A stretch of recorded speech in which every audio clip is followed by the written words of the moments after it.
Saya mengambil dari hadis riwayat yang diriwayatkan dari Abu Hurairah, hadis Hasan. Nabi SAW mengatakan, "Ma yazalul bala'u bil mu'mini wal mu'minati fi nafsihi wa waladihi wa malihi hatta yalqallaha ta'ala wa ma alaihi khati'ah." Tidaklah seseorang selesai diuji, baik dia laki-laki orang yang beriman atau perempuan yang beriman, baik itu ujiannya terjadi pada dirinya atau melalui anaknya atau melalui hartanya, artinya ujian harta, ujian fisik, ujian perasaan, sampai dia bertemu dengan Allah dan dia tidak punya dosa. Apa maksud dari hadis ini?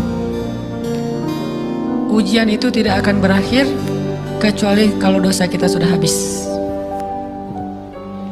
Allah akan menguji kita terus untuk membersihkan diri kita dari dosa.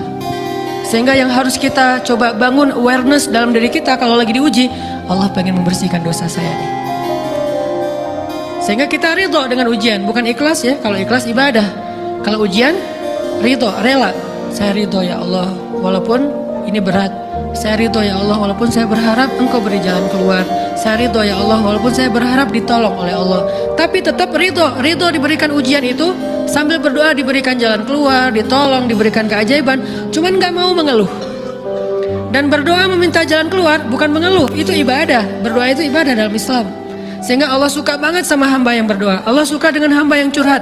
Nabi itu kalau lagi curhat, doanya aja bisa berjam-jam cuma doa doang tuh.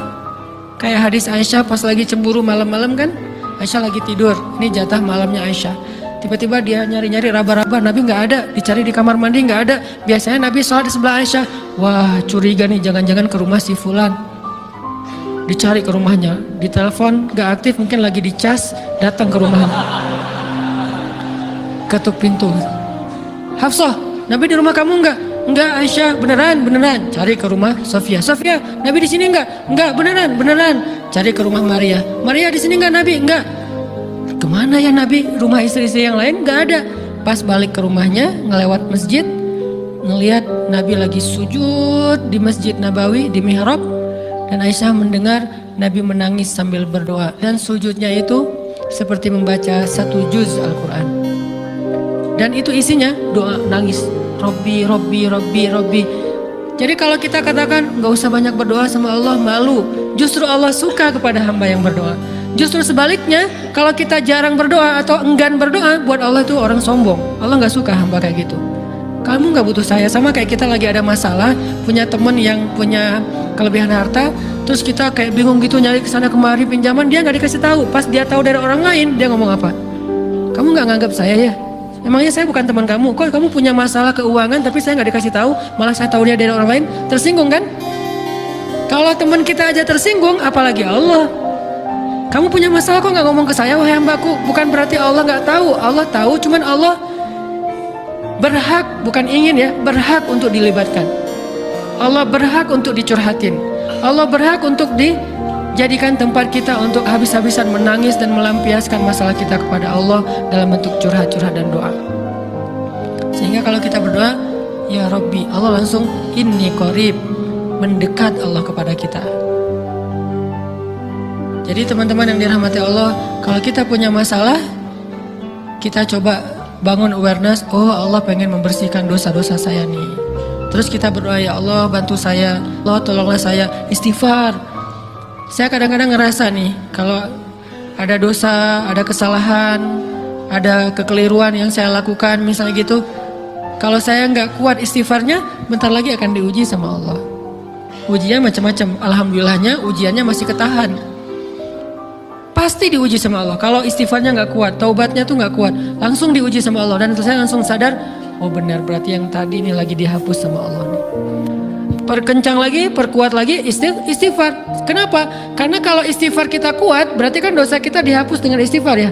Otomatis ujian kita durasinya berkurang. Makin kuat istighfar, makin berkurang. Kalau istighfarnya udah mantap, udah selesai, Allah cabut tuh ujian kita.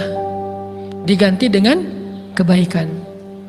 Jadi teman-teman, kita coba sadari, oh kalau Allah menguji saya, memang saya banyak dosa. Sebelum kita mencari kambing hitam, nyalah-nyalahin orang lain, sebelum kita marah kepada orang lain.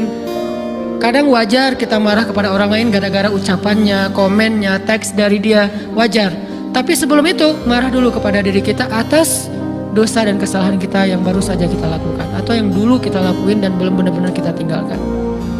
Kalau kita ngerasa banyak dosa di masa lalu sebelum kita taubat, hijrah, berarti mungkin itulah alasan kenapa sekarang kita diuji setelah hijrah. Kenapa agak-agak harus jungkir balik setelah kita hijrah? Kenapa harus sedikit berdarah-darah setelah kita hijrah? Anggap aja itu untuk mengkifarat, membersihkan dosa-dosa kita yang telah lalu. Supaya apa? Supaya kalau kita pulang kepada Allah, kita pulang dalam keadaan bersih, dan itu pasti akan menjadi orang yang paling beruntung.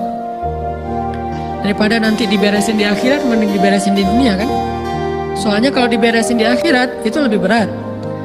Akhirat itu perlakuannya beda dengan di dunia. Di dunia kalau kita salah akan dibalas oleh Allah. Kalau kita belum taubat, dibalas oleh Allah sama. Tapi di akhirat ukurannya beda.